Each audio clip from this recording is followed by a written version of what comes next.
अस्सलाम वालेकुम फ्रेंड्स। उम्मीद है कि आप सब लोग खैरियत से होंगे।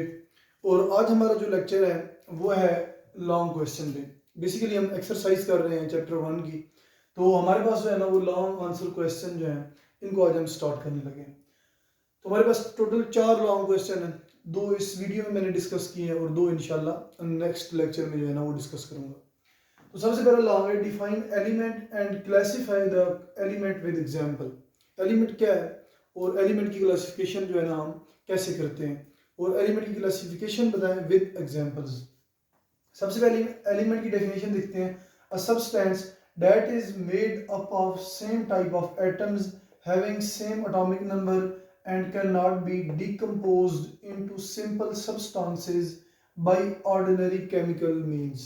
इसका मतलब ये है कि एक ऐसा सब्सटेंस है हमारे पास, एलिमेंट, जो कि सेम टाइप ऑफ एटम से मिलके बना हो और उनका एटॉमिक नंबर क्या हो, सेम हो। इसके अलावा उसको सिंपल फिजिकल मीन से उसको जो है ना मज़ीद डिकम्पोज ना किया जा सके, उसको मज़ीद तोड़ा ना जा सके। ये एलिमेंट की डेफिनेशन है। अगर आप डिटेल से देखना चाहते हैं तो एलिमेंट वाले लेक्चर पे जाएं, आपको वहाँ से डिटेल में जो है ना पूरा लेक्चर एलिमेंट पे प्रेजेंट है, वहाँ पे आप सुन सकते हैं। इसके बाद क्लासिफिकेशन की तरफ आते हैं। तो classification on the basis of states of element. हमारे पास सामने क्लासिफिकेशन एलिमेंट की 2 बेसिस पे की है। एक एलिमेंट की classification on the basis of states, दूसरा on the basis of properties. ठीक है, तो पहली हमारे पास है on the basis of states of element. Basically हमें पता है कि मैटर कितनी स्टेट में एग्जिस्ट करता है, 3 स्टेट में। एक हमारे पास लिक्विड है, दूसरा सॉलिड है और तीसरा गैसेस। तो इसी तरह on the basis of states of element elements are classified into liquid, solid and gases. पहला point, majority of the element exist as a solid, for example sodium, copper, zinc, gold etcetera. जो majority of element है periodic table के अंदर 118 element है total, तो उनमें ज़्यादातर जो एलिमेंट है वो किस फॉर्म में है, सॉलिड फॉर्म में है। फॉर एग्जांपल सोडियम है, कॉपर है, जिंक है और गोल्ड है। दूसरा पॉइंट है, very few elements exist as a liquid. कुछ एलिमेंट ऐसे हैं, ठीक है, वेरी फ्यू यानी कि बहुत कम एलिमेंट ऐसे हैं जो किस फॉर्म में है, लिक्विड फॉर्म में। For example mercury and bromine. ठीक है, इसके बाद हमारे पास तीसरा पॉइंट है, few element exist as gases. कुछ एलिमेंट ऐसे हैं जो कि गैसेस के तौर पे एग्जिस्ट करते हैं, गैसेस के तौर पे पाए जाते हैं। For example nitrogen gas, oxygen gas, chlorine gas और हाइड्रोजन गैस एटसेट्रा। इसके बाद एलिमेंट की क्लासिफिकेशन है, classification on the basis of properties of element. Element की प्रॉपर्टीज की बेस पे जो है ना वो क्लासिफिकेशन है एलिमेंट की। So on the basis of properties of elements elements are classified into metals, non metals and metalloids. ठीक हो गया। सबसे पहले, majority of the elements in periodic table present in form of metals.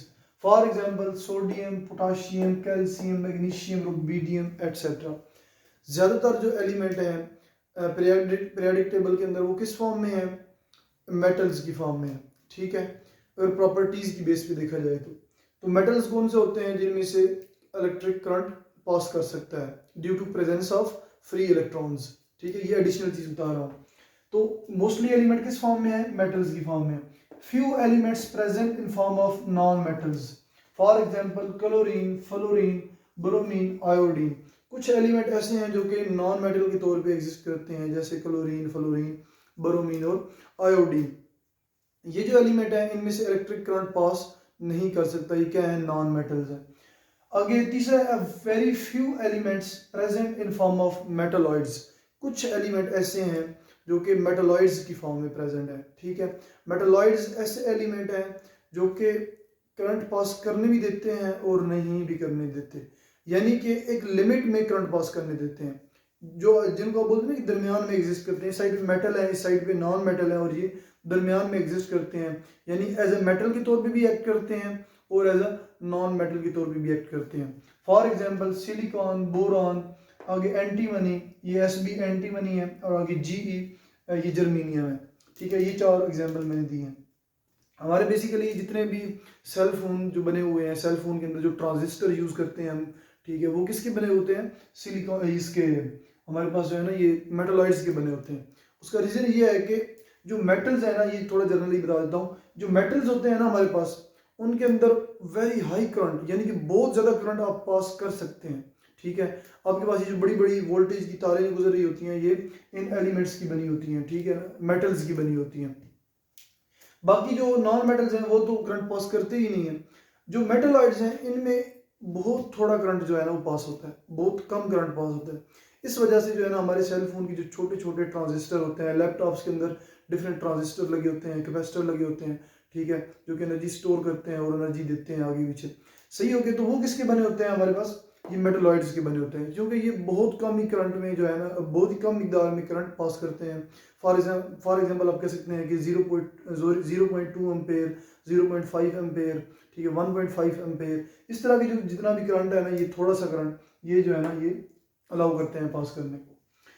आगे चलते हैं, question number 2, list 5 characteristics by which compound can be distinguished from mixture. 5 ऐसी जो है ना वो कैरेक्टरिस्टिक्स, खसूसियात बताएं जिसकी बेस पे आप कंपाउंड को मिक्सचर से क्या करते हैं, डिफरेंशिएट यानी कि अलग करते हैं। तो पहली प्रॉपर्टी है, पहली कैरेक्टरिस्टिक्स है, compound is formed by chemical combination of atom while mixture does not. Compound जो होता है वो केमिकल कॉम्बिनेशन, एटम के केमिकल कॉम्बिनेशन से बनता है, ठीक है, यानी केमिकल रिएक्शन से बनता है, जबकि मिक्सचर जो है उसके अंदर कोई केमिकल रिएक्शन नहीं होता, आप जस्ट 2-3 कंपाउंड्स को मिला देते हैं। दूसरी property, compounds have always fixed chemical composition while mixture have not fixed chemical composition. Compounds के अंदर एक फिक्स जो है ना वो जो एलिमेंट्स होते हैं उनकी रेशो होती है। फॉर एग्जांपल वाटर है, वाटर एक कंपाउंड है, वाटर के अंदर एक हाइड्रोजन और 2 ऑक्सीजन है। अगर आप इसके अंदर हाइड्रोजन बढ़ा दें या ऑक्सीजन बढ़ा दें या दोनों कम कर दें तो वाटर का मॉलिक्यूल नहीं बनेगा। वाटर के मॉलिक्यूल के लिए ये ज़रूरी है कि एक हाइड्रोजन और 2 ऑक्सीजन हो, ठीक है, यानी कि फिक्स्ड केमिकल कंपोजिशन है। जबकि मिक्सचर्स के अंदर जो है ना वो ऐसी फिक्स कंपोजिशन नहीं होती। फॉर एग्जांपल आप वाटर को मिला रहे हैं और ऑक्सीजन को मिला रहे हैं, ये दोनों को मिला रहे हैं, कोई मिक्सचर बना रहे हैं, ठीक है, आप या कोई और चीनी और जो है ना वो नमक का मिक्सचर बना रहे हैं, तो चीनी आप ज़्यादा कर दें या नमक ज़्यादा कर दें या कम कर दें, वो रहेगा मिक्सचर ही, उसकी केमिकल कंपोजिशन पे कोई फर्क नहीं आएगा। आगे चलते हैं, तीसरी प्रॉपर्टी पे, compounds can not be separated by physical means while mixture can be separated by physical, mixture can not be separated, sorry, can be separated by physical means.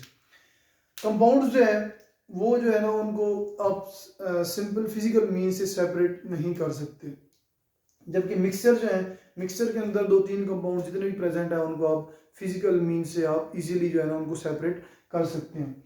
आगे चौथा पॉइंट है, every compound have specific chemical formula while mixture have no chemical formula because it have 2 और मोर compounds.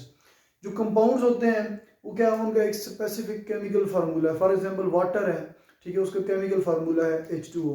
इसी तरह hydrochloric acid compound है, उसका formula क्या है, HCl। जबकि मिक्सचर जो है ना, आप मिक्सचर के अंदर 2-3 कंपाउंड को जो है ना मिला देते हैं। अब जब आप चीनी और नमक को मिलाएंगे, अब शुगर का फार्मूला C6H12O6 है, ग्लूकोज, और अगर आप नमक से बीच में मिलाते हैं NaCl, तो ये 2 कंपाउंड जब आप मिलाएंगे तो कोई नया फार्मूला जो है ना स्पेसिफिक फार्मूला नहीं बनेगा, क्योंकि मिक्सचर है, मिक्सचर के अंदर 2 या 2 से ज़्यादा कंपाउंड भी तो हो सकते हैं, तो इसका कोई स्पेसिफिक केमिकल फार्मूला नहीं होता। आगे, compounds have homogeneous composition while mixture have both homogeneous and heterogeneous composition. Compound की जो कंपोजिशन होती है वो होमोजेनियस होती है, जबकि मिक्सचर की कंपोजिशन जो है वो होमोजेनियस भी हो सकती है और हेटेरोजेनियस भी हो सकती है। ठीक हो गया।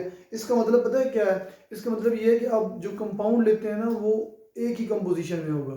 किस कंपोजिशन में, फॉर एग्जांपल वाटर है तो वो थ्रू आउट लिक्विड फॉर्म में रहेगा, ठीक है, ऐसे नहीं है कि वाटर कहीं से लिक्विड होगा कहीं से सॉलिड होगा, ऐसी ऐसी कोई बात नहीं है।